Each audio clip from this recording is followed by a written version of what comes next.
ஓம் காலகால ஈஸ்வராய நமக. பிரபஞ்ச சக்திக்கு நன்றிகள். ஆக்சுவலாக வந்து பரணி பாரதி ஐயா அவர்களுக்கு முதல்ல என்னுடைய நன்றியை சொல்லிக்கிறேன். இது வந்து இவருடைய இதில் வந்து இந்த இடத்துல மட்டுமே ஒரு 3வது மீட்டிங். போன வருஷம் 2 தடவை, போன வருஷம் அதுக்கு முந்தின வருஷம் ஒவ்வொரு தடவை வந்திருக்கோம். இது 3வது மீட்டிங்கு. ஸோ அந்த நட்புறவுக்காக திரும்ப அழைக்கிறது எனக்கு ரொம்ப சந்தோஷமாக இருக்குது. ஐயா அவர்களுக்கு மீண்டும் ஒரு நன்றிகள் மற்றும் அவருக்கு உறுதுணையாக இருக்கக்கூடிய அவருடைய குழு உறுப்பினர்களுக்கும் சங்கத்துக்கும் என்னுடைய நன்றிகளை தெரிவிச்சுக்கிறேன். இதில் வந்து விஜய் பண்டிட் அவர்களை பற்றி நான் நிறைய சொல்லணும். அவர் நம்மளுக்கு அண்ணன் மாதிரி. அவர் நிறையாவே அவனை பற்றி சொல்லிட்டார். ஒன்றுமே பண்ணல, ஜஸ்ட் ஒரு கையை காட்டுற வேலை தான் நம்மளோடது. அவர் வந்து நான் ஏதோ தூக்கி வச்சு அவர் ஏதோ வளர்ச்சிக்கே நான் தான் காரணம் மாதிரி சொல்லிட்டாரு. அளவுக்கு அதிகமாக போயிடுச்சு. அதனால் நான் இந்த இடத்துல சொல்கிறேன். அவர் ரொம்ப சிரமத்தில் இருந்தார். இப்போ எனக்கு தெரிஞ்சு பல ஜோதிடர்கள் மேலே வர்றதுக்கு முன்னாடி அது பாதாளத்தில் இருப்பாங்க. தங்கப்பாண்டியன் ஐயா எடுத்துக்கங்களேன். அவர் வந்து அவருடைய கதையெல்லாம் கேட்டிங்கன்னா கண்ணில் தண்ணி வரும். நம்மளுக்கே கஷ்டமாக இருக்குது. அப்போ அவருடைய எந்த நிலைமையிலேருந்து வந்திருப்பார் பாருங்கள். அந்த மாதிரி இவரும் ஒரு கஷ்டத்தில் இருந்தார். அப்போ நானும் ஒரு கஷ்டத்தில் இருக்கேன். கஷ்டத்தில் இருக்கவன் கஷ்டத்தை புரிஞ்சுக்க முடியுங்கிறதுல ஒரு சொன்னோம். அங்கே போங்கங்கிறது மட்டும்தான் நம்ம வேலை. மற்றபடி வந்ததும் ஜெயித்ததும் எல்லாம் அவருடைய தனிப்பட்ட திசா புத்திகள், அவருடைய வளர்ச்சி அவருடையது தான். ஏன்னா சும்மா ஒரு வேலை டீயை வாங்கி கொடுத்து போட்டு மொத்தத்துக்கு நான் தான்டா காரணம் அப்படின்னு சொல்கிறவங்களாம் இருக்காங்க. நம்ம அந்த கிரெடிட் எல்லாம் வேண்டாம், சரியா? அதெல்லாம் நம்ம வேலையும் கிடையாது. அவருடைய உழைப்பு. இன்றைக்கி அவர் நல்லதோ கெட்டதோ ஒரு இடத்துல வந்து இன்றைக்கி உட்கார்ந்துருக்காரு அப்படின்னா அது அவருடைய உழைப்பு இல்லாமல் யாரும் கிளைண்ட்டை கூப்பிட்டு பேச மாட்டாங்க. அப்புறம் நம்ம பரணி பாரதி ஐயா சொன்னார், ஒருத்தர் மாதிரி ஒருத்தர் வரவே முடியாதுங்க. 100%. ரஜினிகாந்த் மாதிரி நினச்சவங்க எத்தனை பேரும் காணாமல் போயிட்டாங்க. ரஜினி தனக்குன்னு ஒரு ஸ்டைலை வச்சுருந்தார், இன்றைக்கி வரைக்கும் ஜெயிச்சிட்ருக்காரு. கரெக்டுங்களா? அதே போல் தான் தனக்குன்னு இருக்கிற ஸ்டைலில் மட்டும் ஜெயிக்க முடியும். தங்கப்பாண்டியன் ஐயா நிறைய இடத்துல படிச்சிருக்கார். அவருக்கும் வந்து படிக்காத குருநாதர் அத்தனை பேர் அவர் சொல்லுவார். ஆனால் பாருங்கள், அவருக்கும் தனி ஸ்டைலை உருவாக்குறாரு. கிரகக்காரகத்தையும் பாவகாரகத்தையும் இணைச்சி அதை பிறகு திசாபுதிகளை இணைச்சதுனால தான் அவர் ஒரு இடத்துல போய் இன்றைக்கி டாப்பில் போய் உட்காந்துருக்காரு. அப்போ ஒவ்வொருத்தர்கிட்டே தனிப்பட்ட ஒரு உழைப்பு இருக்குது. வாஸ்துவும் அதே தான். அவங்களுக்குன்னு ஒரு தனிப்பட்ட ஒரு செக்மெண்ட் இருக்கும். எல்லாரும் மாதிரி சொல்லிக்கிட்டே இருந்தீங்கன்னா ஜெயிக்க முடியாது. அப்போ இவர் என்ன எடுக்கிறாரு? எனக்கு இன்றைக்கி தான் தெரியும். ஒரு ஸ்தபதிங்கிறது எனக்கு இன்றைக்கி தான் தெரியும். அவர்கிட்ட கேட்டேன், வாஸ்துலாம் கிடையாதுண்ணா, எங்கள் ஃபேமிலியே வந்து அப்போ தாத்தா காலத்துலேருந்து ஸ்தபதிகள் அப்படிங்கிறார். அப்போது ஸ்தபதிகள் நான் கோயில் கட்டினவங்க. அந்த காலத்தில் கோயிலை பிளான் பண்ணி தான் ஊரே அமைப்பாங்க. மதுரையெல்லாம் பார்த்தீங்கன்னா மதுரை சென்ட்ரலில் இருக்கும். அதை சுற்றி தான் அந்த பிரகாரங்க எப்படியோ அதை சுற்றி தான் அந்த ஊர் இது இருக்கும். இதுக்கப்புறம் தான் ஊரெல்லாம் வேறு மாதிரி மாறிடுச்சு. ஒரு கோயிலை பேஸ் பண்ணி தான் மொத்த விஷயங்களே இருக்கும். அப்போ அவர்கிட்ட வரும்போது எனக்கு இன்னுமே அப்போ நாலேஜ் எந்த அளவுக்கு இருக்கும். எனக்கு இன்றைக்கி தான் தெரியும் அவர் ஸ்தபதியோட இதுலேருந்து வராருன்னு எனக்கு இன்றைக்கி தான் தெரியும். அப்போ இதெல்லாம் வெளியே தெரிஞ்சால் தான் நம்ம பேச முடியும். அப்போ நம்மளுக்கு என்னென்னா, ஒரு விஷயத்தை உள்வாங்கும் போது தனிப்பட்ட திறமைகள் இருந்தால் மட்டும்தான் ஜெயிக்க முடியுமே தவிர, நம்ம வந்து இவர் மாதிரி ஆகணும், நான் பரணி பாரதி மாதிரி ஆகணும், வாஸ்து எடுத்ததுன்னா நான் தோற்றுருப்பேன். அதே போல் நான் அண்ணன் மாதிரி பேர் எடுக்கணும்னு போயிருந்தா தோற்றுருப்பேன். எனக்கு நல்லவேசன் ஐயா நல்லா தெரியும். நல்லவேசன் ஐயா வந்து எனக்கு சதீஷ் சார் ஒருத்தர் முதல்ல அறிமுகப்படுத்துகிறாரு. நாங்கள் போகும்போது அவர்கிட்ட நேரடியாக என் பக்கத்தில் உட்கார வச்சு பேசின காலகட்டம். ஆனால் ஒன்று சொன்னால், உனக்கு எது வருது அதில் போய்க்கேன்ட்டார். அவருக்கு வந்து பார்த்திங்கன்னா ஸ்பெஷலாக யாராவது எடுத்தால் அவருக்கு ரொம்ப பிடிக்கும். அதனால் வந்து அந்த பேர் எடுக்கிறது அவருக்கு மட்டுமே உரித்தான கலை. அவர் ஆக்சுவலாக உங்களுக்கு தெரியாது, நான் அவர் வீட்டுக்கு போயிருக்கேன். அவர் வந்து சைனீஸ் நேம் இருக்குது இல்லைங்களா, அது எடுப்பார். அவர்கிட்ட ஒரு புக் இருக்குது. எத்தனை பேர் பார்த்துருக்காங்கன்னு எனக்கு தெரியாது. சைனீஸ்க்கு வந்து ஒரு புஸ்தகம் போட்டு வச்சுருப்பார். சைனீஸ்காரங்களுக்கு என்னென்ன கிரகங்கள் இருந்தால் என்னென்ன பேர் வரும். நமக்கு பேர் தெரியுமா? ஃபஸ்ட்டு அவர் பேரை சொல்லுவார். அது அவருடைய திறமை. அதே போல் அவர் ஒரு பெரிய ஒர்க் பண்ணிகிட்டு இருந்தார். ஆக்சுவலாக வந்து ஒரு மேப் ஒன்று போட்டு உலகியல் ஜோதிடத்துக்கு புதுசு ஒன்று க்ரியேட் பண்ணிருந்தார். அதுக்கப்புறம் தான் அவர் கொரோனா டயத்தில் அந்த மீட்டிங் முடிஞ்சுன்னா ஒரு 1 வீக்கில் இறந்துட்டார். அவர் மிகப்பெரிய ஒரு வேலை பண்ணிட்டு இருந்தார். அப்போ நான் அவர்கிட்ட ஒரு சில விஷயங்கள் கேட்டிருந்தேன். இந்த ஒர்க்கு முடிச்சுன்னு இதை அப்படியே உனக்கு கொடுத்துட்டு நீ எடுத்துகிட்டு போன்னு சொன்னார் என்கிட்ட. அவர் வீட்டில் உட்காந்து நாங்கள் பேசுகிறோம். நானும் பவளக்கண்ணன் சார், அதுக்கப்புறம் வந்து அவங்க மேடம் இருந்தாங்க. நாங்கள் 4 பேர் உட்காந்து பேசுகிறோம். வீட்டுக்கு கூட்டிகிட்டு போய் ரொம்ப நேரம் பேசிட்டு, இந்த இது சார்ட் உனக்கு அப்படியே கொடுக்குறேன், பட் கொஞ்சம் ஒர்க் இருக்குது, முடிச்சுட்டு தரேன் அப்படின்னாரு. பட் மனுஷன் வந்து இறந்துட்டார். உண்மையாக அதெல்லாம் பேர் இழப்புது. அவரால் இன்னும் கொஞ்ச நாள் இருந்து நிறைய விஷயம் கற்றுக் கொடுத்துருக்கணும். அவர் கிளாஸ் எடுக்கல, அது ஒரு பெரிய மைனஸ். அவர் இருந்தப்போ கிளாஸ் எடுக்கலை. அவருடைய சிஷியர்கள்னு சொல்லிட்டு நிறைய பேர் இருக்கிறாங்க இன்றைக்கி. பட் ஆனால் அவருடைய ஃபுல் ஃபார்மாக இருக்காங்களா அப்படின்னு நமக்கு தெரியாது. ஆனால் அவர்கிட்ட கற்றுக்கிட்டவங்க நிறைய பேர் எனக்கு தெரியும். நல்ல நிலையில் எனக்கு எடுத்துகிட்டு இருக்கிறாங்க. ஏன் சொல்கிறேன்னா, அவருடைய தனிப்பட்ட திறமை. பெயர் எடுக்கிறது அவர் கிங்குங்க. அதே மாதிரி வருமானு சொல்ல முடியாது. அதுக்காக இவர் எடுக்கலான்னு சொல்ல முடியாது. இவர் அதுக்காக ஒரு உழைப்பு இருக்கு இல்லையா, அது வந்து அவருடைய தனிப்பட்ட திறமை. ஏன் சொல்கிறேன்னா, இவர் மாதிரி நான் பேர் எடுக்கணும்னு உட்காந்தேன்னா எனக்கு ஜோதிடம் வந்திருக்காது. நான் பேருக்குள்ளே போய் மாட்டியிருப்பேன். ஷேர் மார்க்கெட்டுக்கு மாதிரி ஷேர் மார்க்கெட் எடுக்கணும்னு நினச்சினாலும் ஷேர் மார்க்கெட்டுக்குள்ளே வந்துட்டேன். என்னோடய முதல் ஆய்வே ஷேர் மார்க்கெட்டு தான். நான் ஜோதிடம் படிக்க ஆரம்பிச்சது ஷேர் மார்க்கெட்டில் பண்ண முடியுங்கிறனால தான். இது ஏன் சொல்கிறேன்னா, தனிப்பட்ட உழைப்பு நிறையா பேசிகிட்டு இருந்தாங்க. அதனால் நான் சொல்கிறேன். ஏன்னா இப்போ அந்த ஓயாமர் சுடுகாடெலாம் பேசினார். அவர் ஏற்கனவே சொல்லிட்டார், என்னது கிரகங்களுக்கு ஏற்றபடி அந்த ஜாதகத்துக்கு ஏற்றபடி சொன்னோம். இன்றைக்கி எல்லோரும் என்ன பண்ணிட்டாங்க, தலைவலி வந்தால் ஒரு அமிர்தாஞ்சனை போடு, ஒரு நோவாஜின் போடுங்கிற மாதிரி ஓய மாதிரி ஆகிப்போச்சு. அது ஸ்பெஷலு, கட் பண்ணி எடுக்கணுமா தூக்கி வீசணுமாங்கிறது இது காமன் ஆகிடுச்சு. ஏன்னா பிஸ்னஸ்ஸு எப்படி வேணால் வளர்க்கலாம். அதை சொன்னாங்களா, முதல்ல சுடுகாட்டு பக்கத்தில் வீடே வேணாமாங்க, இன்றைக்கி சுடுகாட்டுக்கு மிக அருகில். ஏன்னா அங்கே போனால் நல்லா ஆகுதுல்ல, அப்போ வீடு அமைச்சிருந்தா பிரச்சனையே இல்லையா, அவரை புழுக்க மருந்து போய் படுத்து தூக்கிட்டு வரலாமே. சார் யோசிச்சு பாருங்கள், தெரிஞ்சோ தெரியாமல் ஒரு 4 பேருக்கு வேலை கிடச்சிருக்கு. அதை நம்பி ஒரு 40 குடும்பம் பிழைக்கும். ஒரு கற்பூரம் விற்கிறவன், ஒரு மாலை விற்கிறவன், அவங்க வீட்டில் ஒரு 4 பேர் பரிகாரம் பண்ணுறவன், அதுக்கு புண்ணியமெல்லாம் அண்ணனுக்கு போகும். செத்தாலும் 4 பேரை வாழ வைக்கணும்பாங்கல்ல, செத்ததுக்கப்புறம் வாழ்கிற ஒரே இடம் ஓய மாதிரி இன்றைக்கி நிலைமை. ஸோ சரி, அது அந்த ஒருத்தரால் நான் ஒரு 4000 பேர் போயிருக்கேன், 4 லட்சம் பேர் போயிருக்காங்கன்னா அதில் பலனில் ஒரு டிவிடெண்ட் மாதிரி ஒரு 10% வந்தால் கூட உங்கள் குடும்பம் நல்லாயிருக்கும். அதில் ஒரு 4 பேருக்கு நல்லா இருக்குமில்ல, 4 லட்சம் பேரில் ஒரு 10%, ஒரு 40,000 பேருக்கு நல்லா இருக்குமில்ல, அதோட புண்ணியமெல்லாம் உங்களுக்கு. சரிங்களா? சரி, சப்ஜெக்டுக்குள்ளே போயிடுவோம். சரி, சப்ஜெக்ட் வந்து பார்த்திங்கன்னா 12 லக்னங்கள்.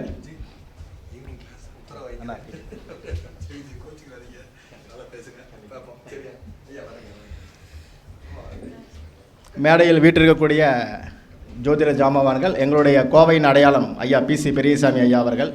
அவருடைய அனுபவமே என்னுடைய வயசு. ஸோ சின்ன வயசுலேருந்து ஜோதிடத்தின் மேல் தீராத பட்டிருக்கிறவர். அவர் கூடலாம் இன்றைக்கி நாங்கள் பயணிக்கிறது எங்களுக்கு பெரிய சந்தோஷமாக இருக்குது. இன்னும் நிறைய பேர் இங்கே இருப்பீங்க. ஏன்னா கீழே இருக்கவங்களாம் நம்ம கீழே நினைக்கக்கூடாது. நிறைய அறிவோடு இருக்கவங்களாம் நிறைய பேர் நான் பார்த்துருக்கேன். இன்றைக்கி எங்கள் டைமும் நாங்கள் உட்காந்துட்ருக்கோம், அவ்வளோதான் மேட்ரு, வித்தியாசம். அதனால் வந்து ஐயா அவர்களுக்கும் என்னுடைய வணக்கங்களை தெரிவிச்சுக்கிறேன். மற்றும் இதர ஜோதிடர்கள் இனிமேல் பேச இருக்கிறவங்க எல்லாத்துக்குமே நன்றிகளை தெரிவிச்சுக்கிறேன். 12 பாவங்களுக்கு வந்து அபிஜித்துகள் அப்படின்னு ஒரு கான்செப்ட். நம்மளுக்கு தெரிஞ்சது எல்லாமே வந்து பார்த்திங்கன்னா, அபிஜித்னா என்ன சொல்லுவோம், வெற்றி புள்ளிகள் அப்படிம்போம். அபிஜித்னா நம்ம வந்து சொல்கிறது வந்து திருவோணமும் அந்த அந்த பாதங்களை மட்டும்தான் நம்ம எடுப்போம். 3வது 4வது பாதமும் திருவோணத்தில் முதல் பாதத்தையும் எடுத்து அபிஜித்து நம்ம எடுத்து பேசிகிட்டு இருப்போம். பாருங்கள், இது வந்து காலபுருஷனுக்கு சொல்லப்பட்டது. ஒவ்வொரு லக்னத்தின் 10ஆம் பாவத்தில் தான் அபிஜித் இருக்கும். இன்றைக்கி பாவத்தை பற்றி தான் நான் பேச போகிறேன். இருந்தாலும் ஒரு சின்ன ஹிண்ட்ஸ் கிடைச்சா தான் தெரியும். நிறைய பேசியிருக்கோம், பட் இதெல்லாம் தெரியாமல் நம்ம பேசக்கூடாது.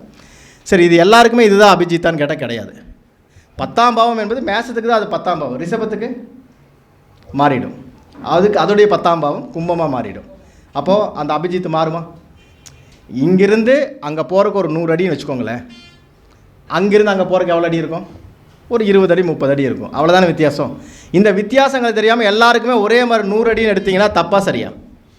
இதுதான் ஜோதிடம். இந்த ஜோதிடத்தில் அளவீடுகளை சரியாக புரிந்து கொள்ளும். அபிஜித் ஏன் சொன்னால் 10ஆம் பாவத்தில் ஒரு வெற்றி புள்ளி இருக்குது அப்படிங்கிறது அதோடைய கான்செப்ட். 10ஆம் பாவம் என்கிறது என்னது? செயல்பாடுகள். உங்களுடைய இன்றைய செயல்பாடுகள் நீங்கள் ஜெயிப்பீங்களா தோப்பீங்களா சொல்கிறதா அந்த அபிஜித்து.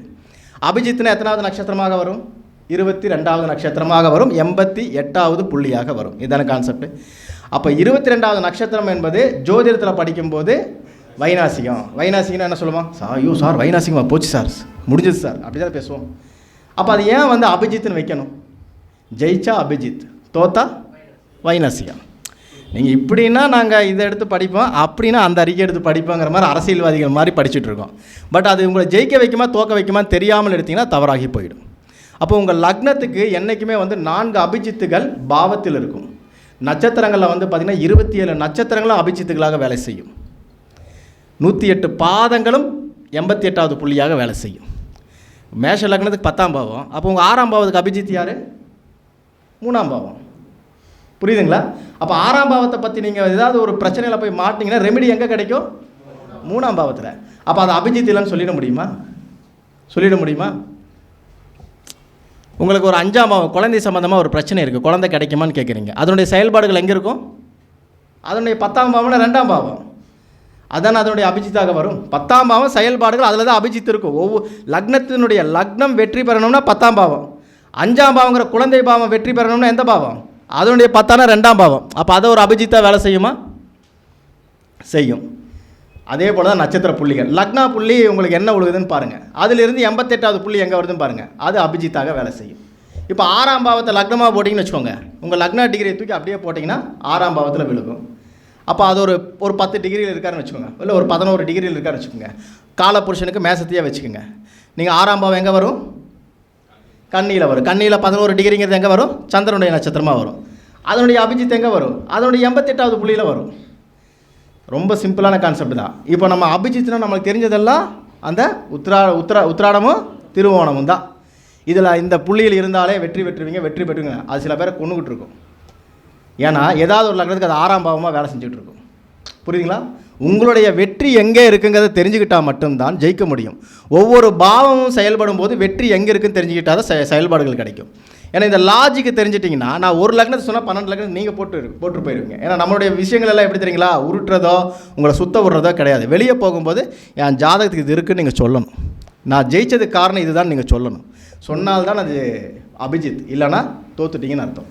அப்போ அபிஜித் பாவங்கள் அப்படிங்கிறது உங்களுடைய லக்னத்துக்கு 10ஆம் பாவமே அபிஜித் பாவம். அபிஜித் நட்சத்திரம் என்பது உங்களுடைய பிறப்பு நட்சத்திரத்துக்கு எடுத்துக்கங்க, லக்னா புள்ளிக்கு எடுத்துங்க. லக்னம் உங்களுடைய லக்னா புள்ளி எதுவோ அதிலிருந்து 22வது நட்சத்திரம் அபிஜித் நட்சத்திரமாக வரும். அதில் மொத்தம் 3 நட்சத்திரங்கள் வரும். சரிங்களா? ஜென்மானு ஜென்ம 3 ஜென்மத்தில் வரும். அது வேறு. நம்ம அபிஜித்துக்கு நீங்கள் நிறைய பேருக்கு நவாம்சம் பார்க்குறீங்க இல்லையா, இதெல்லாம் சொல்லிவிட்டு அதுக்குள்ளே போகிறேன். அது டக்குன்னு முடிச்சிடுவேன். நம்மளுக்கு அதுக்கு முன்னாடி இந்த சமையலுக்கு சமையல் சீக்கிரம் பண்ணிடுவாங்க. ஆனால் சமையலுக்கு தேவையான பொருட்களை ரெடி பண்ணுறதுக்கு பார்த்தீங்களா, காலையில் கறி எடுத்து வெட்டி எடுத்து அதுக்கப்புறம் மசாலா அரைச்சி எவ்வளோ வேலை, அது மாதிரி இப்போல்லாம் அரைச்சிக்கிட்டு இருக்கோம். போட்டு தாளிக்கிறப்ப 5 நிமிஷத்தில் முடிச்சிடுவேன். ஸோ டைம் ஆகுனால யோசிக்க வேண்டாம். சரியா? இப்போ பார்த்தீங்கன்னா, இல்லை இப்படி பேசினா தான் புரியும். இல்லைனா நம்ம வந்தார்கள் வென்றார்கள் சென்றார்கள்லாம் இடையே தூக்கம் வருது போடா அப்படின்றீங்க. சரியா?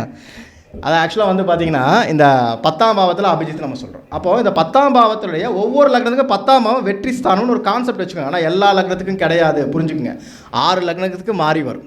இதுக்கு முன்னாடி நவாம்சம்னு ஒரு கான்செப்ட் பார்த்துருவோம். நவாம்சம்னா என்ன? திருமணத்துக்கு பார்க்குறதும்பிங்க. திருமணம் முதல் உங்களுடைய டெத்து வரைக்கும் நவாம்சம் வேலை செய்யும். டெத்தெல்லாம் பார்க்குவாங்களா சார், அதுக்குள்ளே D8 பார்க்கணுமே சார் அப்படின்னு தானே பேசிகிட்டு இருப்போம். உங்கள் நவாம்சம் என்பது சமூகத்தில் உங்களுக்கு கிடைக்கக்கூடிய அந்தஸ்து, வாழ்வியல் முறைகள், நீங்கள் ஜெயிப்பீங்களா தோப்பீங்களான்னு சொல்கிறது தான் நவாம்சம். உங்கள் ஜாதகத்தில் நீங்கள் யார் என்று சொல்வது உங்களுடைய ராசி கட்டம். ராசி கட்டத்தை வச்சு எல்லாமே ப்ரெடிக்ட் பண்ணலாம். பட் நவாம்சத்தை பார்த்தீங்கன்னா உங்களுடைய பிறப்பு முதல் இறப்பு வரை அதில் தெரியும். உங்களுக்கு மரியாதை கிடைக்குமா கிடைக்காதாங்கிறது எல்லாமே நவாம்சம் சொல்லிவிடும். நீங்கள் எப்போ சாவிங்கிற வரைக்கும் நவாம்சம் சொல்லுவோம். ஆனால் நம்ம என்ன சொல்லுவோம், திருமணத்துக்கு மட்டும் பார்க்குறோம். திருமணம் என்பது என்ன, ஒரு உறவோடு இன்னொரு உறவு, ஒரு உடலோடு இன்னொரு உடல் இணையக்கூடிய விஷயம். அப்போ 7ஆம் பாவம் தானே சமூகம். அந்த 7ஆம் பாவத்தை பற்றி தான் நாங்கள் நவாம்சத்தில் பேசுகிறோம். அதே தான் சமூகத்தில் கிடைக்கக்கூடிய அந்தஸ்தும் நவாம்சம். 7ஆம் பாவம் தானே மாரகஸ்தானம். மாரகஸ்தானம் 7ஆம் பாவம் தானே. அப்போ உங்களுடைய டெத்தை பற்றி பேசுகிறது நவாம்சம். 7ஆம் பாவம் தானே 10க்கு 10ஆன தொழில், கூட்டு தொழிலை பற்றி பேசும். அப்போ கூட்டு தொழிலில் ஜெயிப்பீங்களான்னு சொல்வது நவாம்சம். அப்போ நவாம்சத்துக்கு இத்தனை டெஃபினேஷன்ஸ் இருக்குது. இது பேசிக்கிட்டே போகலாம். 4ஆம் பாவம், 4க்கு 4ஆம் பாவமா உங்களுடைய வீடு அமையுமா அமையா, சொத்து வாங்கலாம் வாங்க முடியாதான்னு பேசுறது நவாம்சம். இத்தனை விஷயங்கள் இருக்குது. இது 10 12 பாவங்களுக்குமே அது வேலை செய்யும். அப்போது இந்த 12 பாவங்களையும் நவாம்சத்தில் பார்க்கலாம். இப்போ இதெல்லாம் எடுத்து நவாம்சத்தில் போய் ராசி கட்டத்தை மறந்துடும். அதனால தான் நான் எல்லாத்தையும் ராசி கட்டத்துக்குள்ளே அடைச்சிடுறேன். இப்போ இந்த நவாம்சத்தில் பார்த்தீங்கன்னா குரு கேது சந்திரன், நல்லா கேட்டுங்க, குரு கேது சந்திரன், இது ஒன்றுக்குள்ளே ஒன்று ட்ரிபிள் செட் பிளானட்டு. இதோட நவாம்சில் இந்த குரு கேது சந்திரன் தான் மேஷ மண்டலத்தில் வரும். குருவினுடைய நட்சத்திரம், கேதுவினுடைய நட்சத்திரம், சந்திரனுடைய நட்சத்திரம் எந்த கிரகம் இருக்கோ அது நவாம்சில் மேஷ மண்டலத்தில் வரும். சுக்கிரன் சனி செவ்வாயில் ஏதாவது கிரகத்தில் நட்சத்திரத்தில் கிரகங்கள் இருந்தால் அது சிம்ம மண்டலத்தில் வரும். சூரியன் ராகு புதன் எல்லாம் தனுசு மண்டலத்தில் வரும். இது எல்லாருக்குமே தெரியும். இதுக்கும் ஜோதிடத்துக்கும் இந்த அபிஜித்துக்கு என்ன சம்பந்தம்? குரு சனி புதன் கேது. கேதுங்கிறது 4வது நட்சத்திரமாக வருமா? இது ஜென்ம அணுஜென்ம 3 ஜென்மத்தில் 22வது நட்சத்திரமாக வரும், வெற்றி ஸ்தானம். சரிங்களா? கேதுவுக்கு கேது சுக்கிரன் சூரியன் சந்திரன். கேதுவிலிருந்து எண்ணும் பொழுது உங்கள் பிறப்பு நட்சத்திரமோ லக்னா புள்ளியோ கேதுவில் இருக்குன்னு வச்சுக்கோங்க, சந்திரன் தான் 22வது நட்சத்திரம். உதாரணத்துக்கு சொல்கிறேன், மேஷத்தில் உங்கள் லக்னா புள்ளி கேதுன்னு வச்சுக்கோங்க, 22வது நட்சத்திரம் எதுவாக வரும்? திருவோணமாக வரும். உங்களுடைய பிறப்பு லக்னா புள்ளி குருவுடைய நட்சத்திரமாக இருந்தால் 22வது நட்சத்திரம் என்ன வரும்?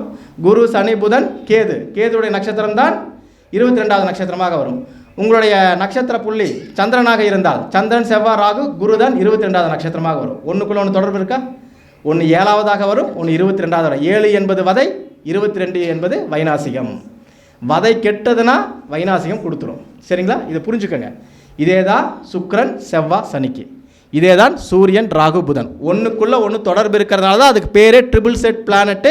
இதெல்லாம் ஒரு மண்டலத்துக்குள்ளே கொண்டு வராங்க. உங்களுடைய வெற்றி தோல்விகளுக்கு ஒரு குரு திசையில் பிறந்தவனுக்கு வெற்றியையும் தோல்வியை நிர்ணயிக்கிறது மிக முக்கியமான பங்கு கேதுவுக்கும் சந்திரனுக்கும் உண்டு. ஒரு சூரியனுடைய ஒரு சுக்கிரனுடைய நட்சத்திரத்தில் பிறந்தவனுக்கு செவ்வாயோ சனியோ தான் வெற்றி தோல்வியை நிர்ணயிக்கும். ஒரு சூரியனுடைய நட்சத்திரத்தில் பிறந்தவனுக்கு ராகுவோ புதனோ தான் வெற்றி தோல்வியை நிர்ணயிக்கும். இப்போ புரிஞ்சிருக்குன்னு நினைக்கிறேன். யாருக்கு ஓரளவுக்கு புரிஞ்சுதான், புரியலாம் கேட்கலாம். இதுதான் அபிஜித். ஒன்றுக்கொன்று ஒன்று கெடுக்கும் ஒன்று கொடுக்குங்கிற கான்செப்டில் தான் இந்த மூன்றும் தனக்குள்ளே இருக்கும். நம்ம சொல்லணும்னா 3 தடவை எனக்கு வாய்ப்பு கிடைச்சது அப்படின்னு சொல்கிறாங்களே, இந்த 3 வாய்ப்புங்கிறது இதுதான். 2 கொடுத்தாலும் 1 கெடுக்கும், 1 கொடுத்ததுன்னா 2 கெடுத்துரும். இதுதான் அபிஜித் கான்செப்ட். இதை புரிஞ்சுக்குங்க. இது உங்களுக்கு எப்படி புரியுதோ வீடியோ பார்த்து தெரிஞ்சுக்குங்க, சரிங்களா? இது பெரிய சப்ஜெக்ட்டு, மேக்ஸிமம் சுருக்க பார்த்துடுறேன். அப்போது நல்லா கேட்டுக்குங்க. நீங்கள் எந்த நட்சத்திரத்தில் பிறந்திருக்கீங்கன்னு பார்த்துங்க. உங்கள் லக்னம் எதுவாக வேணால் இருக்கட்டும். நட்சத்திரத்தில் நல்லா கேட்டுக்கணும். உங்கள் நட்சத்திரத்தில் நீங்கள் கேதுவுடைய நட்சத்திரத்தில் பிறந்திருக்கீங்கன்னு வச்சுன்னா, கேது, சுக்கிரன், சூரியன், சந்திரன். சந்திரனுடைய திசையோ குருவினுடைய திசையோ உங்கள் வாழ்வில் ஏற்றத்திற்கோ இறக்கத்திற்கோ மிக முக்கியமாக காரணமாக இருக்கும். இருக்கா? பிறந்த நட்சத்திரத்துக்கு நான் சொல்கிறேன், லக்னம் அப்புறம் பேசுவோம். பிறந்த நட்சத்திரத்தில், உங்களுடைய பிறந்த நட்சத்திரத்தில் நீங்கள் கேதுவில் பிறந்திருந்தீங்கன்னா குருவோ சந்திரனோ தான் உங்கள் வாழ்வில் வெற்றிக்கோ தோல்விக்கோ காரணமாக இருக்கும். எப்படி சார்? ஒன்று குரு திசை வந்திருக்கலாம், அல்லது சந்திர திசை வந்திருக்கலாம், அல்லது குருவின் சாரத்தில் நின்று ஒரு கிரகம் திசை நடத்தி இருக்கலாம், அல்லது சந்திரன் சாரத்தில் நின்று ஒரு கிரகம் திசை நடத்தியிருக்கலாம். நான் புதன் திசையில் சூப்பராக இருந்தேன், இவர் என்ன சொல்லிட்டு இருக்கான்னு சொல்லக்கூடாது. சாரம், ஏன்னா சாரத்துக்குத்தான் உயிர் புள்ளி, அதுக்கு தான் அதிகாரம். புரியுதா? இப்போ உங்கள் ஜாதகத்தை எடுத்து பார்த்துங்க. யாராவது கேதுவில் பிறந்திருந்தாலும், சந்திரனில் பிறந்திருந்தாலும், குருவில் பிறந்திருந்தாலும் உங்களுடைய வெற்றி தோல்விக்கு இந்த 3ல் ஏதாவது ஒன்று தான் காரணமாக இருக்கும். இந்த 3ல் காரணமாக இருக்கும். இதே ஒரு செவ்வாயுடைய நட்சத்திரத்தில் நீங்கள் பிறந்திருக்கீங்கன்னா சுக்கிரனோ சனியோ தான் உங்களுடைய வெற்றி தோல்விகளுக்கு காரணமாக இருக்கும். வெற்றியா தோல்வியை நான் அப்புறம் சொல்கிறேன். வெற்றி தோல்வியில் இதுதான் காரணம். சார், நான் செவ்வாய் திசையில் பிறந்தவன், சனி திசை நான் தூக்கி விட்டதுன்னு சொன்னீங்கன்னா, தூக்கி விட்டதுன்னு சொன்னீங்கன்னா சனி திசை இல்லை சுக்கிர திசை. கெடுத்து விட்டுருந்தாலும் இந்த 2ல் ஒன்று தான். இந்த 2ல் எதுங்கிறது நம்ம பேசுவோம். பட் இது புரிஞ்சுங்க. சூரியனுடைய நட்சத்திரத்தில் இல்லை ராகு நட்சத்திரத்தில் இல்லை புதன் நட்சத்திரத்தில் பிறந்திருந்தீங்கன்னா உங்களுடைய வெற்றி தோல்விகளுக்கு காரணம் இந்த 3க்குள்ளே தான் இருக்கும். சூரியன் ராகு புதனுக்குள்ளே தான் இருக்கும். சார், திசையே வரல, நீங்கள் எப்படி சொல்கிறீங்கன்னா சாரத்தில் இல்லாமல் வெற்றி தோல்வி கிடையாது. ஏன்னா அது வெற்றி புள்ளிகள் அபிஜித்து, அது நிர்ணயிக்கப்பட்டது. நான் நினச்சாலும் மாற்ற முடியாது, நீங்கள் நினச்சாலும் மாற்ற முடியாது. நீங்கள் இந்த புள்ளியில் பிறந்தீங்கன்னா உங்களுடைய வெற்றியா தோல்வியே இந்த எண்டில் இருக்குங்கிறத தெளிவாக பராசரர் எழுதி வச்சுட்டு போயிட்டார். நம்ம புரிஞ்சுக்கலாம், அவ்வளோ ஒன்று தான் பிரச்சனை. புரியுதுங்களா? இதுதான் அதோட கான்செப்ட். இப்போ வெற்றியா தோல்வியான்னு பார்ப்போம். இப்போ நான் பாவத்தை பற்றி சொல்லிட்டு இதெல்லாம் நட்சத்திரத்தை பற்றி பேசிகிட்டு இருக்கேன். நட்சத்திரத்துக்கு பாவத்துக்கு என்ன வித்தியாசம்? ஒரு திசை நடக்குது, ஒரு திசை நடக்குது. திசை நடக்கும் பொழுது ஒருத்தர் சனி திசைன்னு வச்சுக்கோங்களேன். இப்போ 4வது நட்சத்திரமாக, அதாவது 22வது நட்சத்திரமாக வருது. சார், 22வது நட்சத்திரத்துலேருந்து தான் நடத்தணும் அவசியமே கிடையாது. சனிக்கு 3 நட்சத்திரம் இருக்குது, கரெக்டாக? சுக்கிரனுக்கு 3 நட்சத்திரம் இருக்குது. அது திரிகோண விதிகளில் ஏதோ ஒரு நட்சத்திரம் நின்று நடத்தினா அது 4ஆக எடுத்துக்கங்க. அதாவது 22வது நட்சத்திரமாக எடுத்துக்கங்க. இது உங்கள் வாழ்வில் நல்ல நிலைக்கு கொண்டு வருதுன்னா அது பாவத்தில் 10ஆம் பாவமாக இருக்கும், அல்லது 4ஆம் பாவமாக இருக்கும், 6ஆம் பாவமாக இருக்கும், இல்லை 12ஆம் பாவமாக இருக்கும். 10, 4, 6, 12. பாருங்கள், 10க்கு நேர் எதிர் வீடு 4, 6க்கு நேர் எதிர் வீடு 12. 2 பாவம் இறக்கி விட்டுரும், 2 பாவம் தூக்கி விட்டுரும். இதை புரிஞ்சுக்கோங்க. இதுக்கப்புறம் எப்படிங்கிறத நீங்கள் இப்போ சொல்லிடுவீங்க. இது கான்செப்ட் புரிஞ்சுதான் இது வரைக்கும்? அடுத்தது நல்லா பார்த்துங்க. ஒரு லக்னத்துக்கு எத்தனை விதமான கேந்திரங்கள் இருக்குது? 4 கேந்திரங்கள் இருக்குது. 4 கேந்திரங்கள். நல்லா கேட்டுக்கணும். 4 கேந்திரம். இப்போ ஒரு மேஷ லக்னமாக உதாரணமாக வச்சுக்கோமா? இல்லை வேண்டாம், ஒரு கடக லக்னமாக வச்சுக்கிறீங்களா? கடக லக்னத்துக்கு 4ஆம் பாவம் யார்? சுக்கிரன். 7ஆம் பாவம் சனி. 10ஆம் பாவம் செவ்வாய். லக்ன பாவம் சந்திரன். சந்திரன் செவ்வாய். இந்த பக்கம் பார்த்தீங்கன்னா சுக்கிரன் சனி. இந்த 10ஆம் பாவம் செயல்பாடுகள்னு சொன்னோமா? 10க்கு 10 யாருங்க? 7க்கு 10 யாருங்க? 4க்கு 10 யாருங்க? லக்னம். வேறு எங்கேயாவது மாறி இருக்கா? வேறு எதாவது பாவத்துக்கு போச்சா? எதாவது போச்சா? அப்போ இதுக்குள்ள ஒரு கனெக்டிவிட்டிஸ் இருக்குன்னு சொல்கிறீங்களா? ஒத்துக்கிறீங்களா? அப்போது ஒரு பாவம் கெடுவதுக்கு இன்னொரு பாவம் தொடர்பில் இருக்குன்னு ஒத்துக்கிறீங்களா? வெற்றியா தோல்வியாக இந்த 4 பாவத்துக்குள்ளே தான் இருக்குது. நல்லா புரிஞ்சுக்குங்க. புரியுதா? இது கிளாஸ் மெட்டீரியல்ஸு, சரிங்களா? நான் சொல்கிறேன். இந்த 4 பாவம் வேறு எங்கேயாவது மாறிச்சா? எங்கேயுமே மாறல. வேறு எதாவது பாவம் கனெக்ட் ஆச்சா? இல்லை. 4ஆம் பாவம் ஜெயிக்கணும்னா 10ஆம் பாவமோ 7ஆம் பாவமோ வேலை செய்யணும், லக்ன பாவம் வேலை செய்யணும். 7ஆம் பாவம் திருமணம் கிடைக்கணும்னா 10ஓ லக்னமோ 4ஓ வேலை செய்யணும். தொழில் பாவத்தில் ஜெயிக்கணும்னா 7ஓ லக்னமோ 4ஓ ஜெயிக்கணும். இது 4ல் வராமல் உங்கள் லைஃப்பில் வெற்றி கிடையாது. இந்த திசைகள் வராமல், இந்த சாரத்தில் கிரகம் நிற்காமல் ஜெயிக்க மாட்டீங்க. மாறி நின்னா தோக்காமல் இருக்க மாட்டீங்க. நீங்கள் எந்த பரிகாரம் பண்ணாலும், எவன் வீட்டுக்கு கதவை தட்டினாலும், குபேரனை உங்கள் வீட்டுக்கு வந்தாலும் ஓட்டாண்டி ஆகிடுவான். மாறாது. நேரம் காலம் சரியில்லை என்றால் மந்திரியாக இருந்தாலும் நீங்கள் உள்ளே போய் உட்கார்ந்தே ஆகணும். இதே கரூர் தொகுதியில் இருந்தவரெல்லாம் உங்களுக்கு தெரியும். அவருக்கு இல்லாத இன்ஃப்ளூயன்ஸாக சிஎம்ஏ பின்னாடி இருந்தார். என்னானார்? ஸோ நேரம் காலம் வந்தால் உள்ளே போகணும்னா போய்தான் ஆகணும். எந்த பரிகாரம் வேலை செய்யாது என்பதுக்கு அரசியல்வாதிகளே மிகப்பெரிய உதாரணம். ஜெயிக்கிறதுக்கு பரிகாரம் இருக்குது. நல்ல நேரத்தில் ஜெயிப்பீங்க, கெட்ட நேரத்தில் பண்ண முடியாது. பரிகாரங்கள் அப்படிங்கிறது என்ன சொல்கிறோம்? தடையாக இருப்பதுக்கு தான் பரிகாரம். எப்படிங்க? தடையாக இருப்பதுக்கு தான் பரிகாரம். நீங்கள் தோக்கிறத ஜெயிக்க வைக்கிறதுக்கு பரிகாரங்கள் கிடையாது. அது கடவுள் பார்த்து மிராக்கிள் பண்ணுறது. அதெல்லாம் நம்ம கையில் கிடையாது. அது உண்மையாக உங்கள் ஜாதத்தில் ஏதாவது சின்ன இடத்துல இருந்தால் மட்டும்தான் எஸ்கேப் ஆக முடியல. கஷ்டம், ரொம்ப கஷ்டம். சரியா? இப்போ இந்த 4 பாவ தொடர்புகள் புரிஞ்சிட்டிங்களா? இப்போ ஒவ்வொரு பாவத்துக்கும் 4 பாவம் சொல்லிட்டோம். நீங்கள் இப்போ 6ஆம் பாவத்துக்கு போட்டிங்கன்னா எப்படி எடுப்பீங்க? 6ஆம் பாவத்துக்கு போட்டிங்கன்னா 6க்கு 4 9, அதுக்கு 7 12, அதுக்கு 10 3ஆம் பாவம். புரியுதா? இப்படி ஒவ்வொரு பாவத்துக்கு கனெக்ட் பண்ணலாம். நான் ஒன்று மட்டும் சொல்லிடுறேன், இது எல்லாமே நீங்கள் பிடிச்சிக்கங்க. ஓகேவா? இப்போ இந்த இடத்துல எடுத்தீங்க. இந்த நாளை ஏன் அபிஜித் முகூர்த்தம்னு வச்சாங்கன்னு உங்களுக்கு தெரியுமா? இந்த காலகட்டத்திலே தான் உங்கள் கோவில்கள் நடக்கிற அத்தனை திருவிழாக்களும் அத்தனை கால பூஜைகளும் நடக்கும். காலையில் முதல்ல சூரிய உதயத்தில் ஒரு பூஜை நடக்குதா? அங்கேருந்து உச்சிக்கால பூஜை எத்தனை மணிக்கு நடக்குது? 4ஆவது பாதத்தில் தான் நடக்கும். சாயங்கால பூஜை எத்தனை மணிக்கு நடக்குது? 7ஆம் பாவத்தில் அந்த லக்னம் விழுங்கும் போது தான் நடக்கும். 4 மணி நேரமாக பிரிச்சுட்டு போயிருங்க. அந்திம கால ஜாம பூஜைன்னு இருக்குது. 8 மணிக்கு மேலே பண்ணுவாங்க. 8 to 12க்குள்ளே பண்ணுவாங்க. அது 8 மணிக்கு எல்லாம் என்ன சொல்லுவாங்க? நட சாத்துறதுக்காக ஒரு பூஜை பண்ணுவாங்க. அதாவது என்ன சொல்லுவாங்க? இந்த பள்ளியறை பூஜைன்னு ஒன்று பண்ணுவாங்க சிவன் கோயிலில். இது ஏன் பண்ணுறாங்க? இது 4மே அபிஜித்துகள். அபிஜித் காலத்தில் தான் கோவில்களில் பூஜை நடக்கும். ஏன் நடக்குதுன்னா, எதை நீங்கள் வேண்டி போகிறீங்களோ அது கொடுக்கறக்கு அந்த கோவிலுக்கு அந்த கிரகத்துக்கு அதிகாரம் இருக்குது. உலக இயக்கத்தை சொல்வது. உலகம் எப்போ இயங்கும்னா இந்த 4 பாவத்தில் 1 4 7 10 தான் சிருஷ்டிக்கிறது. பிரம்மாவனுடைய ஸ்தானம் புதுசாக உருவாக்குறது. நீங்கள் அந்த டயத்தில் போய் கோவிலோ இல்லை பரிகாரமோ பண்ணும்போது தான் உங்களுக்கு பலிதமாகும். அதுதான் வெற்றி புள்ளினா. நம்ம எல்லா டயத்துலையுமே நான் சண்டே நான் ஃப்ரீ 10 மணிக்கு வரேன் எனக்கு பண்ணினா வேஸ்ட். நான் பரிகாரம் கொடுக்க மாட்டேன். ஆனால் கொடுத்தேன்னா நான் கொடுக்கறது அவங்க ஜாதகத்தில் இந்த வெற்றி புள்ளிகள் இருந்தால் தான் அந்த டயத்தை எடுத்து கொடுப்பேன். இந்த டயத்தில் பரிகாரம் பண்ண எது வேண்டி போறியோ அது கொடுக்கறதுக்கு அந்த கிரகத்துக்கு ஒரு அதிகாரம் உண்டு. புதியதை சார் உங்கள் ஜாதகத்துக்கு அது இல்லை, ஆனால் புதுசாக உருவாக்கி தரும். ஏன்னா 1 4 7 10 என்பது பிரம்மம் அப்படின்னு அர்த்தம். பிரம்மம்னு அந்த புதியதாக உருவாக்குதல். அது ஜோதிடத்தில் இதுதான் பரிகாரமாக சொல்லப்பட்டது. அப்போ நம்ம இல்லாத விஷயத்தை உருவாக்குறதுக்காக எனக்கு ஒரு பொண்ணு கிடைக்கல, உருவாக்கி கொடுன்னு கேட்குறோம். புரியுதுங்களா? நீங்கள் திருப்பட்டூர் பிரம்மபுரீஸ்வரர் எந்த டயத்தில் போகணும்? இந்த மாதிரி 4 காலத்தில் போங்க. அப்போ போய் ஜாதகம் வச்சும் நீங்கள் கேளுங்க. புதியதான உருவாகும். உங்களுக்கு இல்லையா உங்கள் ஃபேமிலியில் யாருக்கோ ஒருத்தர் கிடைக்கும். அதுக்கு தான் சொல்லப்படுது. இந்த 4 காலம் இதுதான் அபிஜித் முகூர்த்தம்னு சொன்னான். இந்த அபிஜித் என்பது சில பேருக்கு நெகட்டிவாக போயிடும், சில பேருக்கு பாசிட்டிவாக போயிடும். இப்போ அதை பற்றி நான் சொல்கிறேன். ஏன்னா எல்லாம் சொல்லிட்டேன் சார், ஜெயிப்போமா தோப்பமா சொல்லவே இல்லையே, அது வேணும் இல்லை. அப்போ ஒவ்வொரு லக்னத்துக்கு எப்போ ஜெயிப்பாங்க? அப்போ பாவங்கள் என்பது புரிஞ்சுக்கோங்க. 1 4 7 10 உங்கள் லைஃபினுடைய வெற்றிக்கும் தோல்விக்கும் இந்த 1 4 7 10 தான் காரணமாக இருக்கும். திசைகள் வரணும் கணக்கு கிடையாது. எந்த லக்னமாக இருந்தாலும் அந்த 1 4 7 10 அப்படிங்கிறது பார்த்தீங்கன்னா 2 ஜெயிக்க வைக்கும், 2 தோக்க வைக்கும். கேந்திரங்கள் மொத்தம் 4 ஜோதிடத்தில். 2 அசுப கேந்திரம், 2 சுப கேந்திரம். 2 சுப கேந்திரங்கள் அசுபத்தை செய்யும், 2 அசுப கேந்திரம் சுபத்தை செய்யும் படிச்சிருப்போம். நல்லா கேட்டுக்கணும். அப்போ சுப கேந்திரம் அப்படிங்கிறது என்னன்னு கேட்டிங்கன்னா பொருளாதாரத்தை கொடுக்காது, உறவு காரகத்துக்காக படைக்கப்பட்டது. 2 உறவு நிலைகள், 2 ஆதிபத்தியங்கள் உறவு நிலைகளை சொல்லும், 2 ஆதிபத்தியங்கள் பொருளாதார நிலைகளை சொல்லும். 1 4 உங்களுக்கு உயிர் காரகத்தை கொடுத்தால் 7 10 பொருளாதார காரகத்தை தான் தரும். ஈவன் பண்ணும் சார், மேட்ச் பண்ணும். உறவு மட்டும் இருக்குது. டெய்லி சாப்பாடு எங்கேருந்து வரும்? உங்களுக்கு உழைக்கணுமல்ல, உழைச்சா காசு வரணுமல்ல. அப்போது எந்த பாவத்தில் உறவு இருக்கிறதோ அதுக்கு எதிர்பாவத்தில் பொருளாதாரத்தை கடவுள் வச்சுருக்காரு. இந்த பாவம் இயங்கும்போது குழந்தை குட்டி, கல்யாணம், உறவுகளோட ஒன்றா இருக்கிறது, ஜாலியாக டூர் போகிறது, சுற்றுறது, இந்த மாதிரி என்டர்டெயின்மெண்ட் எல்லாம் கொடுத்துரும்.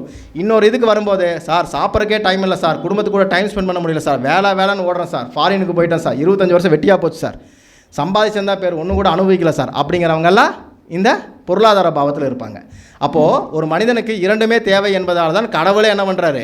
இந்த 2 4 கேந்திரங்களை கொடுத்து 2 உயிர்காரகம் 2 பொருள்காரகம் அப்படின்னு வச்சுட்டாரு. இந்த 2 உயிர்காரகங்கள் என்ன பண்ணும்னா, நீங்கள் அந்த டயத்தில் போய் பிஸ்னஸ் பண்ணால் லாஸ் பண்ணி விட்ருணும். வேலைக்கு போனால் தப்பிச்சிக்கலாம், வேலையே ஃபஸ்ட்டு கொடுக்கறது கஷ்டம். 2 6 10 கூட கனெக்ட் ஆகலைன்னா வேலையே போயிடும். இவன் என்ன பண்ணுவான்? கரெக்டாக அந்த டயத்தில் தான் போய் பிஸ்னஸ் பண்ண. எனக்கு 27 வயசாச்சு, 30 வயசாச்சு, நான் பிஸ்னஸ் பண்ண போகிறேன்னு போவான். இவனுக்கு ஆக்சுவலாக கல்யாணம் ஆகிட்டு இருக்கும். அதை கேட்போம், இந்த பாவம் வேலை செய்யுது, கல்யாணம் ஆனோடனே லாஸ் ஆனீங்களாம் கேட்டால் ஆமான்ருவான். குழந்தை பிறந்தாலும் லாஸ். என் குழந்தைக்கு டைம் சரியில்லைம்மா, குழந்தைக்கெல்லாம் டைம் நல்லா தான் இருக்குது. குழந்தை பிறக்கணுங்கிறது ரூலு. குழந்தை பிறந்தால் நீங்கள் 5ஆம் பாவம் ஆக்டிவேட் ஆகிடும். 5ஆம் பாவம் வேலை செஞ்சதுன்னா உங்களுடைய தொழில் பாவம் அவுட் ஆகிடும்.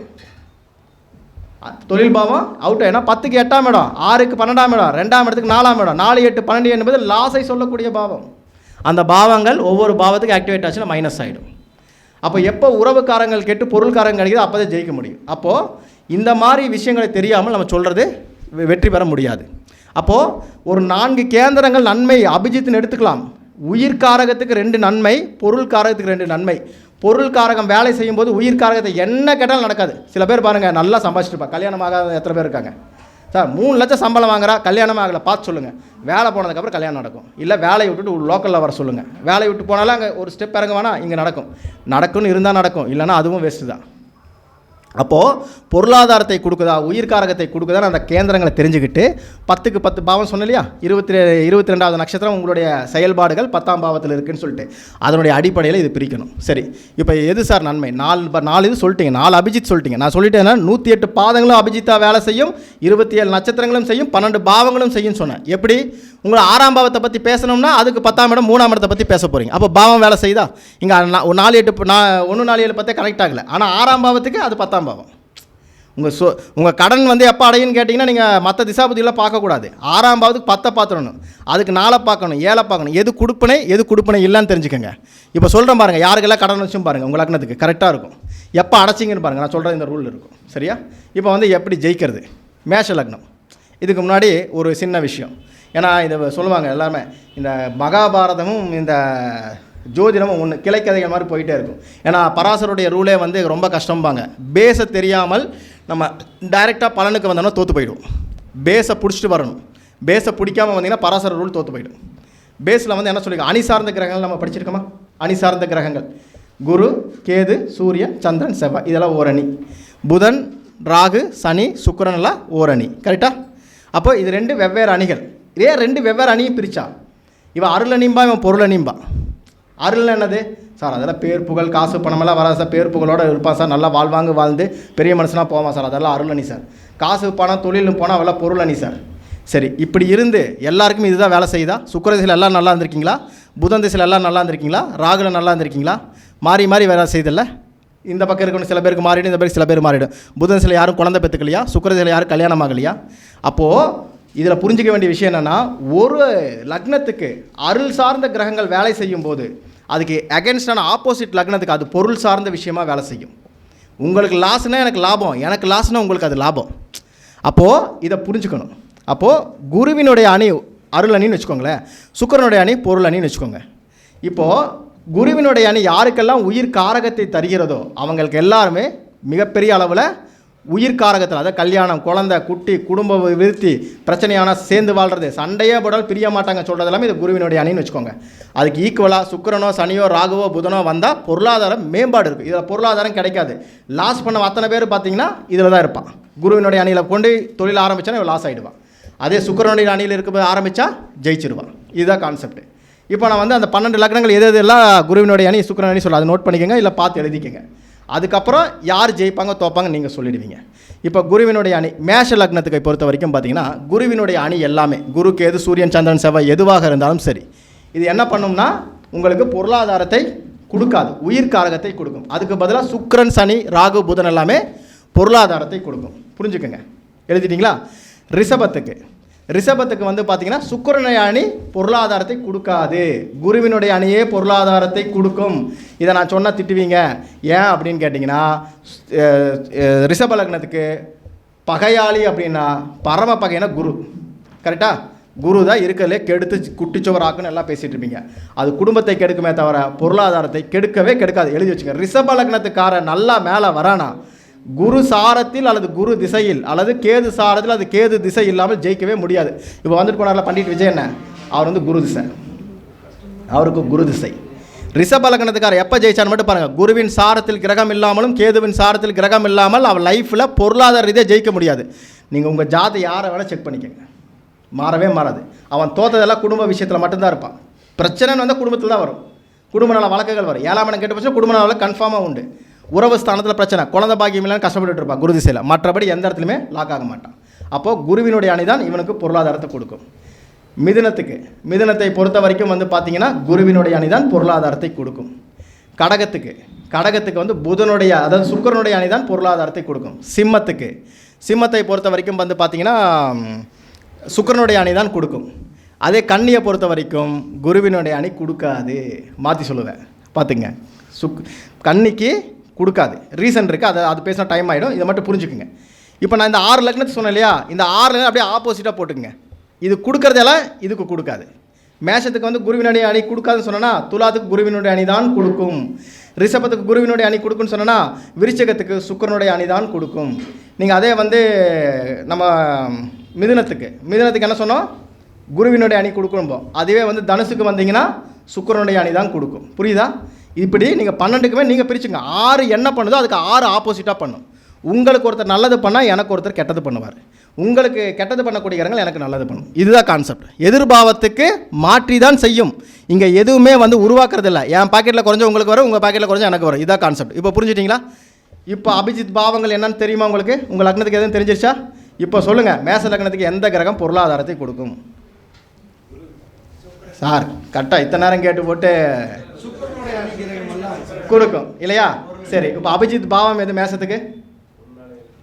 அபிஜித் பாவம் எது? 10ஆம் பாவம் செயல்பாடுகள் சொன்னோம். மகரம். அதோடைய 10 யாரு? துலாம் சுக்கிரன். சரியா? அதுக்கு 10 யாரு? கடகம். சந்திரன். அதுக்கு 10 யாரு? செவ்வாய். சரியா? இப்போ சந்திரனும் செவ்வாய் எந்த அணியில் இருக்காரு? குருவுடைய அணியில் இருக்கார். கொடுப்பாரா? கொடுக்க மாட்டார். அப்போ சந்திரனுடைய அணியில் நல்லா கேட்டுங்க, சந்திரனோ செவ்வாய் திசை நடந்தாலோ குரு கேது திசைகள் நடந்தாலோ இவன் தோப்பானா ஜெயிப்பானா? தோப்பார். எப்போ ஜெயிப்பான்? சுக்கிரன் சனி திசையாக வரல, எப்போ ஜெயிப்பான்? இப்போ நீங்கள் ஜோசியர் ஆகிட்டீங்களா? லாஜிக் புரிஞ்சதா இல்லையா? அபிஜித் பாவம் மேசத்துக்கு எது? சுக்கிரனும் சனியும். ரிஷபத்துக்கு 4ஆம் பாவம் யாரு? சூரியன்.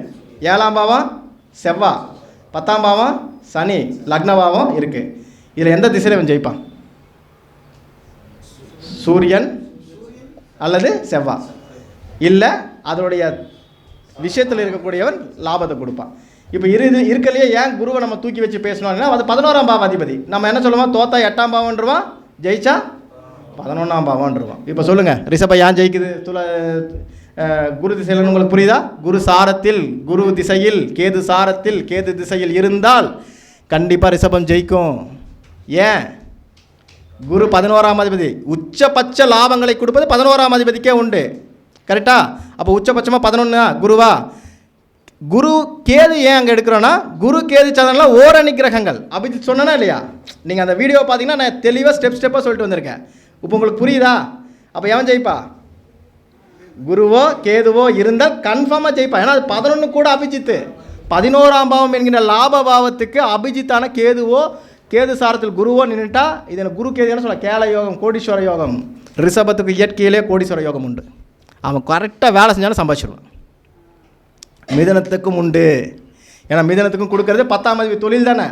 மிதன லக்னத்துக்கு யாரை வேணா பாருங்களேன், புதன் திசையில் தோக்காத ஆளே கிடையாது. புதன் சாரத்தில் என்ன தோற்று போயிடுவான். செக் பண்ணி பார்த்தேன் நான். 1-4 கூடையவர் சார், சூப்பராக இருக்குமாங்க. கஷ்டப்பட போகிற பார்த்துரும்ப. ஏன்னா 10ஆம் பாவம் என்கின்ற அபிஜித் பாவத்துக்கு நேர் எதிர்பாவம் எது? 7ஆம் பாவம் எது? புதனுடைய நெகட்டிவ் அபிஜித்து. புரியுதுங்களா? அந்த திசை வரலாமா? நான் சொன்னல, ஒரு பக்கம் ஜெயிச்சா இன்னொரு பக்கம் தோற்றுருவீங்க. அப்போ ஜெயிக்கக்கூடிய பாவம் எது? 7ம் 10ம் ஜெயிக்கும். 1-4 தோத்துடும். எதில் தோத்துடும்? காசில் தோத்துடும். உறவு ஸ்தானங்கள் நல்லாயிருக்கும். புரியுதுங்களா? என்ன பிரச்சனை வந்தாலும் உறவு ஸ்தானத்தை காப்பாற்றிக்குவாங்க. அப்போது எதுக்கு வெற்றி எதுக்கு தோணும்? ஏன்னா மனுஷனுக்கு ரெண்டுமே வேணும். சம்பாதிச்சுட்டு போயிட்டீங்க, வீட்டில் டீ காஃபி கொடுக்க பொண்டாட்டிலாம் என்ன பண்ணுவீங்க? குழந்தை அப்பான்னு கூப்பிடலன்னு நீங்கள் யாருக்காக சம்பாதிச்சு என்ன பண்ண போகிறீங்க? அப்போ 2 பாவம் உறவு பாவம், 2 பாவம் பொருள் பாவம். புரியுதா? இது இருந்தாலும் இது சமன்படுத்தலாம்னு சொல்கிறாங்க. அப்போது நீங்கள் எப்போ வருதோ அப்போ தான் பிஸ்னஸ் ஆரம்பிக்கணும். சார் 40 வயசு ஆச்சு இன்னும் பிஸ்னஸ் ஆரம்பிக்காமல் இருக்கேன்னா லாஸ் தான் வரும்.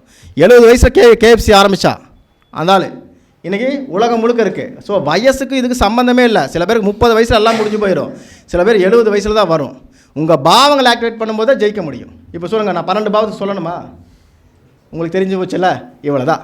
ஜோதிடம் என்பது லாஜிக்கின் அடிப்படையில் எடுக்கணும். ராமசாமிக்கு ஒரு வேலை, குப்புசாமிக்கு ஒரு வேலை கிரகங்கள் பண்ணுறதே கிடையாது. ட்ரம்ப்புக்கு ஒரு வேலை, எனக்கு ஒரு வேலை பண்ணுறதே கிடையாது. அவர் எந்த பாவத்தில் இருக்காதோ அது வெற்றியை தரும். அவ்வளோதான், ரொம்ப சிம்பிள். நம்ம அரசியலை பற்றியெல்லாம் பேசியிருந்தாங்க, அதை சொல்லிட்டு நான் முடிச்சுக்கிறேன். அரசியல் பாவத்தில் இன்றைக்கி இவர் நம்ம ஸ்டாலின் அவர்களுக்கு என்ன லக்னம்?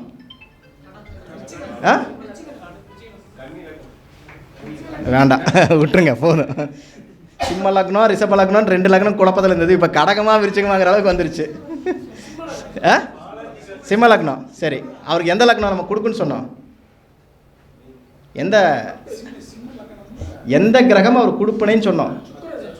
சுக்கிரன் சனி. இப்போ அவருக்கு என்ன திசை ஓடுது? எப்போ சிஎம் ஆனார்? 2021 என்கிட்ட கேட்கப்பட்ட கேள்வி திமுக ஜெயிக்குமான்னு சொல்லும்போது 2021 ஜெயிப்பாங்கன்னு போட்ட ரீசன் அதுதான்.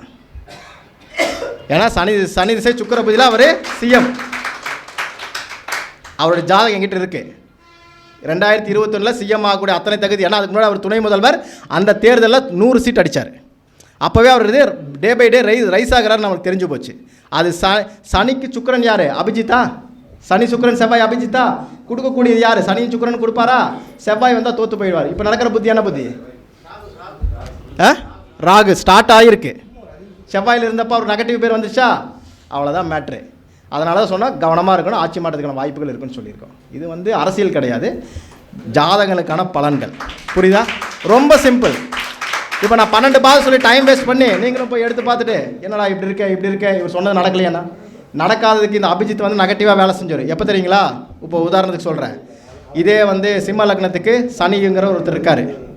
சனிங்கிற கிரகம் ஆப்போசிட் இடத்துல போய் உட்கார்றாரு. சனி சுக்கிரன் வீட்டில் உட்காரலாம், அவர் சுக்கிரன் வீட்டில் தான் சனி உட்காந்துருக்காரு. அபிஜித்தில் போய் உட்காண்டாரா, கண்டிப்பாக ஒரு வெற்றி உண்டு. அதுக்கு பதிலாக சாரநாதன் கவனமாக இருக்கணும். சாரம் கொடுக்காத அணியில் போய் உட்காந்துருக்கூடாது. சனிக்கு ஆப்போசிட் கிரகம் எது? சூரியனும் சந்திரனும். சூரியன் சாரத்தில், சந்திரன் சாரத்தில். இந்த லக்னத்துக்கு எது பாவம்? லக்ன பாவம் சூரியனா? 10ஆம் பாவம் யார்? சுக்கிரனா? 7ஆம் பாவம் சனியா? 4ஆம் பாவம் செவ்வாயா? செவ்வாய் சாரத்திலேயோ இருந்தால் அவர் தோப்பார் என்பது விதி. மாறி உட்கார்ந்தால் ஒரு வெற்றி ஒரு தோல்வி, இந்த ரெண்டுமே வரும். சார் மாறவே இல்லைன்னா தொடர்ந்து ஜெயிக்கிறவங்க அவங்க தான். தொடர்ந்து 2 முறை 3 முறை. இப்போ மம்தா அவங்க தொடர்ந்து 3 முறை ஜெயிச்சு இப்போ 4வது முறை ஆயிடுவாங்கன்னு ஒரு நம்பிக்கை வருதா? ஜாதகம் தான் காரணம். ஏன்னா இந்த அபிஜித் கொடுக்கக்கூடிய இடத்துலையே கொடுக்கக்கூடிய சாரத்திலேயே உட்காந்தா அவன் தான் மிகப்பெரிய தொழிலதிபர், அவன் தான் மிகப்பெரிய கோடீஸ்வரர். பிச்சை எடுத்தாலும் டாலர் நோட்டு விழுகும். அவ்வளோதான் மேட்ரு. அவனுக்கு விழுகும். ஒரு அம்மா இறந்தாங்க இல்லையா பெங்களூரில், எவ்வளோ காசு வச்சுருந்தாங்க. அந்த அம்மா கடைசி வரைக்கும் பிச்சைக்காரங்களாக தான் இருந்தாங்க, அது வேறு. ஆனால் காசு இருந்ததா இல்லையா? அதுதான் அபிஜித். உங்கள் கையில் வந்துடும். நீங்கள் அனுபவிக்கிறாங்களே எல்லாம் உங்கள் லக்னம் சொல்லு, அது வேறு. சரியா? இதாக பார்த்துக்கணும். இப்போ 6ஆம் பாவம் ஒரே ஒன்று மட்டும் சொல்லிடுறேன், அதுக்கப்புறம் நீங்கள் முடிச்சுங்க. 6ஆம் பாவத்துடைய அபிஜித் பார்த்துக்குங்க. 6ஆம் பாவத்துக்கு அபிஜித் எப்போவுமே பார்த்தீங்கன்னா மேஷ லக்னத்துக்கு 6ஆம் பாவம் வச்சுக்கோங்க. ஏன்னா காலபுருஷன் சொன்னால் நீங்கள் ஈஸியாக எடுத்துக்கலாம். புதனுடைய வீடு. மேஷ லக்னத்துக்கு யார் கொடுப்பாங்க? சுக்கிரனுடைய அணி கொடுக்கும். புதன் ராகு இவங்க தான் 6ஆம் பாவத்துடைய அபிஜித். புதன் ராகு சூரியன் தான். அதோடைய 10ஆம் பாவம் எது? 6ஆம் பாவத்துடைய 10ஆம் பாவம் எங்கே? 3ல் தான் இருக்குது. அப்போ அதோடைய அபிஜித்துகள் என்ன? புதன் ராகு சூரியன். புதன் வந்தால் ராகு சூரியன் கூடவே வந்துடணும், 3 பேர் ஒரே மாதிரி. அப்போ இதில் புதனும் ராகுவும் பொருளாதாரத்தை தரக்கூடிய கிரகமே இந்த அணிக்கு. இந்த திசைகளோ இந்த சாரத்திலேயோ கிரகம் நிற்காமல் இவங்களால் கடனை கட்டவே முடியாது. இந்த திசாபுதிகள் கையில் காசு வரும், கடனாவது வரும். சார் கடன் கேட்க போகிற கிடைக்குமானா புதன் புத்தியிலையோ ராகு புத்தியிலையோ போய் கேளுப்பா. புதன் கிழமையோ புதன் நட்சத்திரலையோ போய் கேளுப்பா. இல்லை ராகு சாரத்துலையோ ராகு இதுலையோ கிரகங்கள் போயிட்டு இருக்கும்போது கேளுப்பானா கிடைக்கும். மாறாக சூரியனில் போச்சுன்னா கடன்காரன் ஆகிடுவான். கொடுத்த பணம் திரும்பாது, வாங்கின பணம் கொடுக்க முடியாது, வட்டி கட்டிகிட்டே இருக்கணும். அப்போ 6ஆம் பாவத்தை தொட்டு ஒரு கடனாளி ஆகிட்டீங்க. நீங்கள் ஒரு பரிகாரம் பண்ண போகிறீங்க. எப்போ பண்ணணும்? மிதுன லக்னத்தில். எப்படி? அதோட அபிஜித் எங்கே இருக்குது? கொடுக்கக்கூடிய பாவம் எங்கே இருக்குது? மிதுன லக்னத்தில். ஒரு புதன் நட்சத்திரத்தை அன்னைக்கோ அல்லது ராகு நட்சத்திரத்தை அன்னைக்கோ அல்லது ராகு காலத்தில் கடைசி 20 நிமிஷம் என்று சொல்லக்கூடிய அமிர்த காலத்திலையோ நீங்கள் பண்ணினீங்கன்னா அந்த பரிகாரம் உங்களுக்கு உபயோகமாக இருக்கும். மாறாக சூரியன் அன்னைக்கு போனீங்கன்னா அவர் சதாஸ்துன்றுவார், கடனாக வரும். காசு கொடுத்து கடனை வாங்கிட்டு வர, பரிகாரம் பண்ணி கடனை வாங்கிட்டு வரவங்க இவங்க தான். அதான் சொன்னேன், நான் ஃப்ரீயாக இருக்கேன் ஞாயிற்றுக்கிழமை போய் பண்ணுறீங்களா, சில பேருக்கு ஃப்ளூக்கில் ஓகே ஆகிடும், சில பேர் மாட்டிக்கிறது இப்படி தான். இப்போ புரியுதுங்களா? அப்போது எப்போ உங்களுடைய வெற்றி எந்த பாவத்தில் இருக்கிறது, எந்த நட்சத்திரத்துக்குன்னு தெரியாமல் நீங்கள் எடுத்தீங்கன்னா தோற்று போயிடுவீங்க. ஜோதிடமே இதுக்குள்ளே தான் சார் அடக்கம். நான் பார்த்த வரைக்கும், நான் இதை ஷேர் மார்க்கெட்லேருந்து ஐபிஎல் வரைக்கும் நான் சக்ஸஸ் பண்ணிகிட்ருக்கேன். இது சில இடங்கள் நம்மளுக்கு தவறும். அப்போ தான் தவறுறது ஏன்னா இந்த நட்சத்திரங்கள் மாறி நின்றுக்கூடும். அணி மாறி நிற்கும்போது ஒரு வெற்றி ஒரு தோல்வி ரெண்டும் கலந்து வந்துடும். அப்போ மட்டும் கொஞ்சம் ஜாக்கிரதையாக இருந்துக்கணும். இல்லாத பட்சத்தில் நீங்கள் அந்த கிழமையை மட்டும் யூஸ் பண்ணுங்கள், மிகப்பெரிய வெற்றியை தரும். வாய்ப்பு கொடுத்த அத்தனை நல்ல உள்ளங்களுக்கு நன்றி பாராட்டி விடைபெறுகிறேன். நன்றி, வணக்கம். வாழ்க வளமுடன், வாழ்க வளமுடன், வாழ்க வளமுடன்.